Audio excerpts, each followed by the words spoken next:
একদম আমাকে কিস করবি না, আমি তোকে ভালোবাসি না। বললেই হলো আমি তোকে ভালোবাসি আর বিয়ে করেছি এই জন্যই।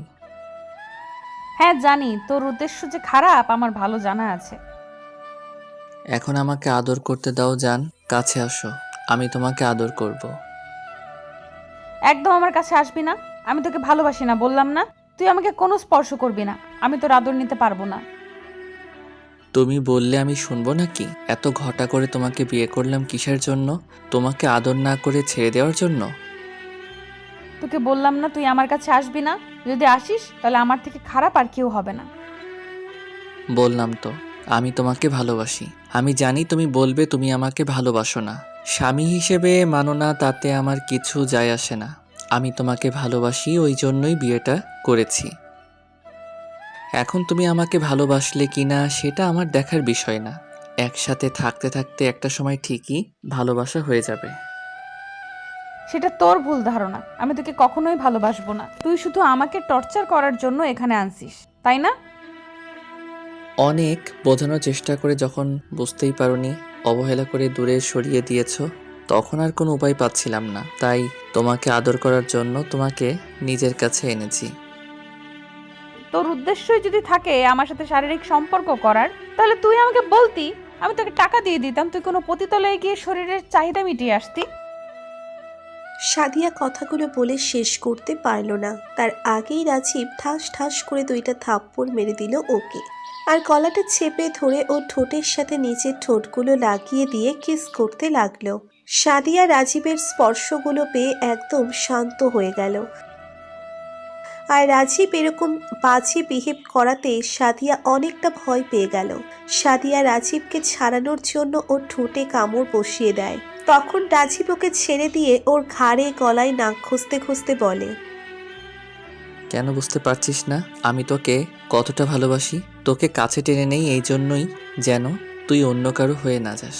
তুই কেন বুঝতে পারিস না আমি তোকে ছাড়া বাঁচতে পারবো না? ছোটবেলা থেকেই তোকে নিজের কলিজা ভাবি, আর তুই কেন আমাকে এভাবে দূরে সরিয়ে দিস? ছাড় কুত্তা আমাকে, তুই আমাকে একদম স্পর্শ করবি না। আমি বলছি না আমি তোকে ভালোবাসি না। তোর মতো একটা বাজে ছেলেকে আমি কখনোই ভালোবাসবো না। কেন ভালোবাসবি না? আমি তোর জন্য কি যোগ্য না নাকি? আমাদের তো কিছু কম নেই। এখন আমি সমাজে প্রতিষ্ঠিত এমন না যে তোমার থেকে আমরা গরিব। আমি তোর পাশে দাঁড়ানোর যোগ্যতা রাখি না। এখন তুই বলতে পারবি তোর স্বামীর সব কিছুই আছে, তাহলে কেন তুই আমাকে ভালোবাসিস না? কাককে সাবান পানি দিয়ে যতই ধোয়া হোক সে কখনো সাদা হবে না। তোকে যতই এসব সুটবুট পরানো হোক তুই কখনোই বড়লোক হতে পারবি না। আমি সেটা খুব ভালো করেই জানি। তোমার যা ভাবার তুমি ভাবতে পারো। আমি তোমাকে ভালোবাসি, তাই তোকে নিজের করে নিয়েছি। এখন তুই যত তাড়াতাড়ি আমাকে স্বামী হিসেবে মেনে নিবে সেটা তোর জন্য ভালো হবে। আর যদি না মানিস তাহলে সেটা তোর জন্যই খারাপ হবে। এখন ভেবে দেখ তুই কি করবি। আমি মরে যাব তাও তোকে কখনো স্বামী হিসেবে মানতে পারবো না। আর তোর এসব টর্চার আমি কিছুতেই সহ্য করতে পারবো না। তুই আমাকে ভালোবাসার নামে ধরে এনে রেপ করার জন্য, তাই না?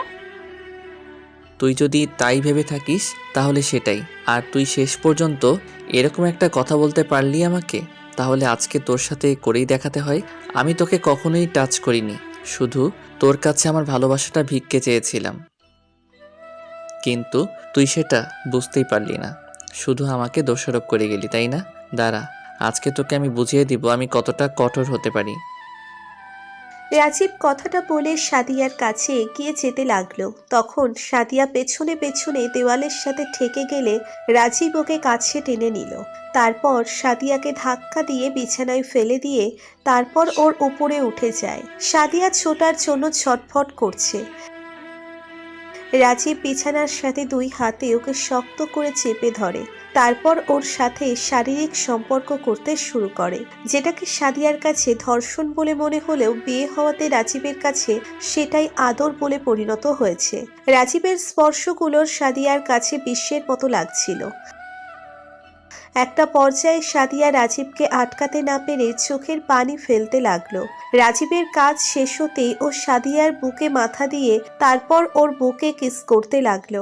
সাদিয়ার অসহ্য যন্ত্রণা হচ্ছিল রাজীব ওকে এমন করে স্পর্শ করাতে, তাই ও কান্না করতে লাগলো।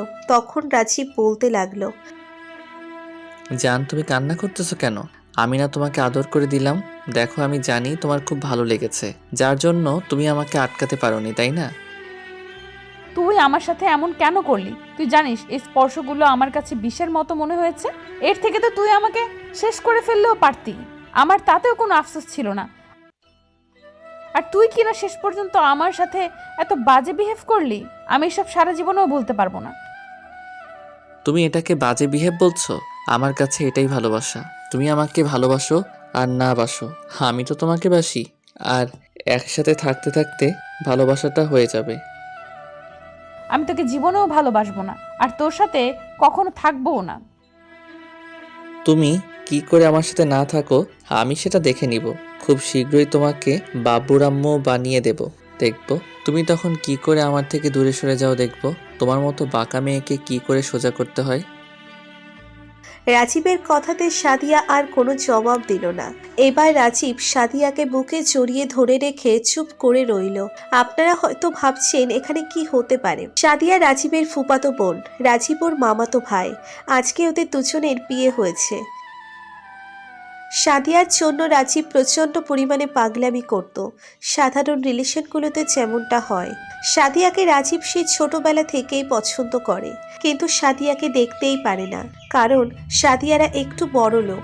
সেজন্য অহংকারে সাদিয়ার মাটিতে পাই পড়ে না।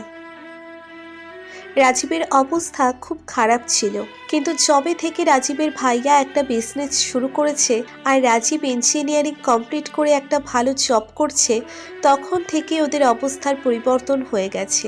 তাই রাজীব সাদিয়াকে বিয়ে করার জন্য আব্বু আম্মুকে দিয়ে ওর বাসায় বিয়ের প্রস্তাব নিয়ে পাঠালে তখন সাদিয়া না বলে দেয়, আর রাজীবের আব্বু আম্মুকে অনেক কথা শোনায়, যার জন্য রাজীব পরিমাণে রেগে যায়। এর আগেই রাজীব সাদিয়াকে অনেক বোঝানোর চেষ্টা করেছে, কিন্তু সাদিয়া ততবারই ওকে অপমানের অবহেলা করে দূরে সরিয়ে দিয়েছে। রাজীবের তাতেও আফসোস ছিল না, কিন্তু শেষ পর্যায়ে যখন সাদিয়া আব্বু আম্মুকে কথা শোনালো তখন রাজীব প্রচণ্ড পরিমাণে রেগে গেছিল। রাজীব সেদিন প্রচণ্ড রেগে গিয়েছিল। তারপর ওর বন্ধুদের মাধ্যমে সাদিয়াকে জোর করে উঠিয়ে নিয়ে যায়। রাজীব সাদিয়াকে ভয় দেখিয়ে বিয়েটা করে নেয়। সাদিয়া প্রথমে বিয়ে করতে চাইছিল না, তখন রাজীব ওর সামনে একটা ছুরি ধরতেই সাদিয়া উপায় না পেয়ে ওকে বিয়েটা করে নেয়, কিন্তু বলে ওকে মন থেকে কখনোই মানতে পারবে না। আর আজকে সকালে ওদের বিয়েটা হয়েছে। আব্বু আম্মু ভেবেছে হয়তো সাদিয়া মন থেকে বিয়েটা মেনে নিয়েছে, তাই দুই পরিবারই খুশি আছে। কিন্তু রাজীব ওকে ভয় দেখিয়েছিল, বলেছিল আব্বু আব্বুর সামনে যেন কখনো মুখ দিয়ে না বের করে রাজীব ওকে জোর করে বিয়েটা করেছে। তো বাসর ঘরে আসতে ওদের দুজনের মাঝে কি কথা হলো সেটা তো আপনারা জানতেই পারলেন। পরদিন সকালে সাদিয়ার ঘুম ভাঙতে খেয়াল করে রাজীবের বুকে শুয়ে আছে, আর এখনো ওদের শরীরে কিচ্ছু নেই। সাদিয়া আবার কান্না করে ওঠে। সাথে সাথে রাজীবের ঘুম ভেঙে গেলে রাজীব উঠে সাদিয়ার মুখে পাশে হাত দিয়ে বলতে শুরু করে, বেবি, কি হয়েছে? তুমি কান্না করতেছো কেন? তুমি জানো না তোমার চোখের পানি আমি সহ্য করতে পারি না? তারপরও কান্না করতেছো কেন? বলো আমাকে, কে কি বলছে? এত বড় একটা নাটক করে আমাকে অপবিত্র করে দিয়ে এখন বলা হচ্ছে কে কি বলেছে? তুই জীবনেও কখনো শান্তি পাবি না। তুই আমাকে এভাবে নোংরা করেছিস না, এর জন্য উপরওয়ালা তোকে শাস্তি দিবে। নিজের বউকে যদি আদর করাটা নোংরামি হয়, তাহলে সেই নোংরামিটা আমি প্রায়ই করতে চাই। এখন কথা না বলে চলো গিয়ে গোসলটা সেরে নিই। রাজীবের কথায় সাদিয়া ভয়ে বিছানার একপাশে গিয়ে গুটিসুটি মেরে বসে রইল। তখন রাজীব ওকে কোলে উঠিয়ে নিয়ে তারপর ওয়াশরুমে চলে যায়।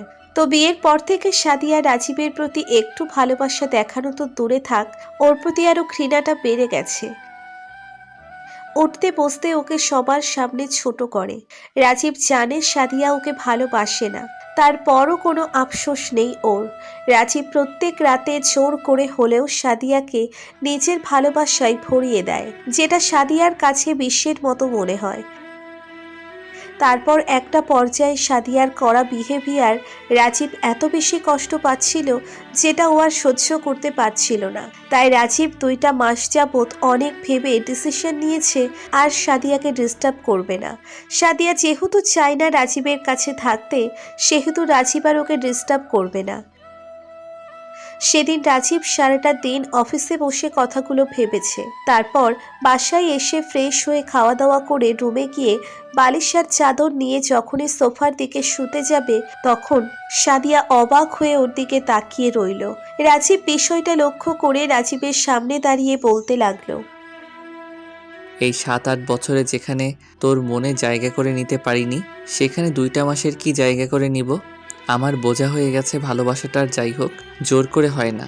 ভেবেছিলাম জোর করে বিয়েটা করলে তুই আমাকে ভালোবাসতে পারবি।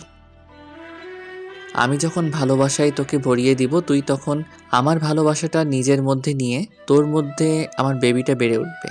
কিন্তু তুই আমাকে এতই বেশি ঘৃণা করিস, যার জন্য আমি যতবার তোকে আদর করে ভালোবেসে ভরিয়ে দিই, তুই ততবারই পিল খেয়ে নিস, যেন তোর মাঝে আমার অস্তিত্বটা বেড়ে না ওঠে। তুই ভয় পাস না, আমি আর তোকে কখনো নিজে থেকে স্পর্শ করব না। আমি হেরে গেছি তোর ভালোবাসার কাছে, আমি ছোট হয়ে গেছি। উপরওয়ালা আমাকে বুঝিয়ে দিয়েছে সবার কপালে ভালোবাসাটা থাকে না। রাজীবের কথায় সাদিয়া অবাক হয়ে ওর দিকে তাকিয়ে রইল। কারণ সাদিয়া প্রত্যেক রাতে যখন ওর সাথে শারীরিক সম্পর্ক করে, পরদিন সকালে উঠে সাদিয়া পিল খেয়ে নেয় যেন প্রেগনেন্ট না হয়ে যায়। রাজীবের জানার পর অনেক কষ্ট লেগেছিল। ভেবেছিল যখন ওদের একটা বেবি হবে তখন সাদিয়া ওকে ঠিকই মেনে নিবে, কিন্তু যখন দেখেছিল সাদিয়া এরকম কাজ করে, প্রথমে রাজীব নিজেকে শান্ত রাখতে পারলেও পরবর্তীতে খুব খারাপ লাগতো। তাই নিজেকে ওর থেকে সরিয়ে নেওয়ার চেষ্টা করলো।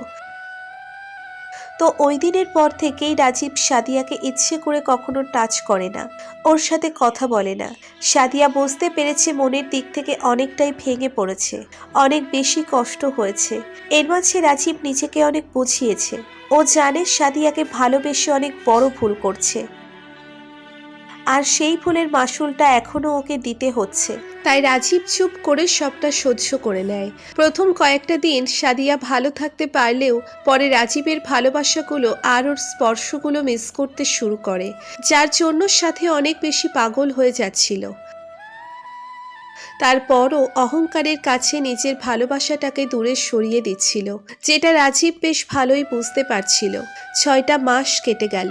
এর মাঝে রাজীব আর সাদিয়ার সাথে একটু কথা বলার চেষ্টা করেনি। প্রয়োজন ছাড়া কখনো সাদিয়ার সাথে রাজীব নিজে থেকে কথা বলতে আসেনি, যেটা সাদিয়ার সহ্য করতে পারছিল না।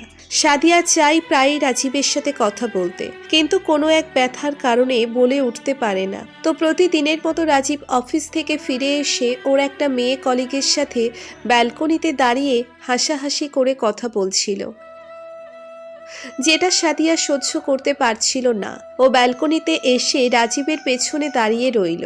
রাজীব সেটা বুঝতে পেরে কথা বলা বন্ধ করলো না। তারপর আরো 10 মিনিট বাদে কথা বলা শেষ করে বলল, তুমি কিছু বলবে? তুমি বোঝো না আমি কি বলতে চাই? তারপরও কেন এসব নাটক করো বলো? বলো কি বলবে, আর কি নাটক করলাম যার জন্য তোমার এরকম আমার সাথে কথা বলতে আসতে হলো? তুমি বোঝো না অন্য মেয়েগুলোর সাথে কথা বলে আমার মধ্যে কতটা কষ্ট হয়? আমি তোমাকে বোঝাতে পারি না কতটা ভালোবেসে ফেলেছি। তুমি অন্য মেয়েগুলোর সাথে কথা বলে আমার কতটা কষ্ট হয়, খারাপ লাগে। আর কত ছোট করবে? অনেক তো করলে, এখন তো আর তোমাকে ডিস্টার্ব করি না। এখন তুমি চাইলে চলেও যেতে পারো। আমি তো ভুল করেছি, যদি সে ভুল করার জন্য তোমাকে বিয়ে করার জন্য পা ধরে মাফ চাইতে হয়, বলো, আমি সেটা চেয়ে নিব। তারপরেও না, এসব নাটক করো না। এইসব অন্তত আমি বিশ্বাস করব না। কেন বিশ্বাস করবে না? তুমি আমাকে ভালোবাসতে পারলে আমি কেন তোমাকে ভালোবাসতে পারবো না? কারণ ভালোবাসাটা হয় মনের দিক থেকে। তোমার মনের মধ্যেই তো আমি নেই, তাহলে ভালোবাসাটা হলো কি করে? কথাগুলো বলে সাদিয়া কিছুক্ষণ কান্না করতে লাগলো। থাক, কান্না করতে হবে না। তুমি আমাকে ছোট করতেছো, করো, আমি সবটা মুখ বুঝে সহ্য করে নিব। তারপরও এই ভালোবাসাটা নিয়ে আর অন্তত অভিনয় করো না, তাহলে আমি সেটা সহ্য করতে পারবো না। আমি ভুল করেছি, প্লিজ আমাকে মাফ করে দাও। আমি এই 6টা মাসে বুঝতে পেরেছি স্বামীর ভালোবাসার মেয়েদের কাছে সব কিছু। তুমি যেভাবে আমাকে বিয়ে করো, তুমি আমাকে অনেক বেশি ভালোবাসো, আর আমার দেওয়া কষ্টটা সহ্য করতে না পেরে অনেক বেশি কষ্ট পেয়েছো।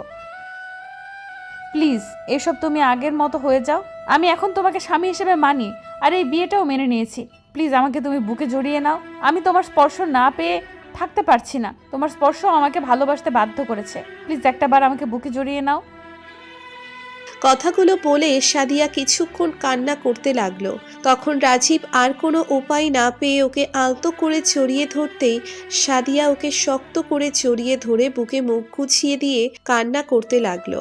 তখন আর বলল, এখনো রাগ করে থাকবে আমার উপর? কথা বলবে না আমার সাথে? কি বলবো? আমার বলার মতো আর কিছুই নেই। আমি তোমাকে বোঝাতে পারিনি, তাহলে আর কি বলে লাভ কি? ও তার মানে বিশ্বাস করো না আমি তোমাকে ভালোবাসি, তাই তো? আচ্ছা ঠিক আছে, আমি প্রমাণ দিয়ে দিব। খুব শীঘ্রই তোমার বাবুর আম্মু হয়ে দেখাবো, তাহলে তো তুমি বুঝতে পারবে আমি তোমাকে কতটা ভালোবাসি। হ্যাঁ, তাহলে আমি বিশ্বাস করব। তাহলে আর দেরি কেন? তুমি আমাকে আদর করো, আমি খুব শীঘ্রই তোমার বেবির আম্মু হব।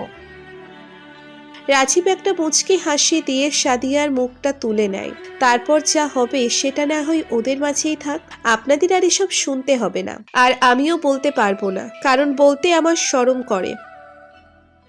আমাদের ভিডিওটি কেমন লেগেছে তা কমেন্ট করে জানাতে ভুলবেন না। আর ভিডিওটি যদি ভালো লেগে থাকে তাহলে একটি লাইক করুন আর সাবস্ক্রাইব করে আমাদের পাশেই থাকুন। ধন্যবাদ সবাইকে আমাদের পাশে থাকার জন্য। আল্লাহ হাফিজ।